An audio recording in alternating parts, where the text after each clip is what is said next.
Умрело дете за баница е жив обичај, кој што се уште се практикува во денешницата. Овој ден секогаш се паѓа во саботата пред празникот Прочка, кој не потсетува на хуманоста и дарежливоста. Според традицијата и онака како што во народот е познато, дури од времето на нашите баби и прабаби, на овој ден се прават обредни баници со сирење, во чест на денот и детето. Но она што е специфично е тоа што и на нашите предци, нивните мајки и баби го почитувале овој ден, што го доведува фактот дека денот има длабоки корени во македонската традиција. Од друга страна, она што е символично на овој ден е тоа што е последниот во кој се јадат млечните продукти, со што утрешниот ден Прочка ќе го назначи почетокот на великденските пости.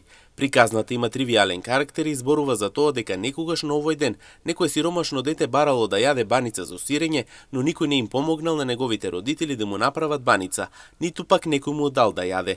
Но веројатно е дека зад оваа приказна стои крајот на сиропосната недела, кога постот станува построг. Понатаму она што останува како прашање е тоа дали и во останатите краеви на државата се негува оваа традиција, која сепак од трета страна ги подучува девојките да бидат вредни и домаќинки.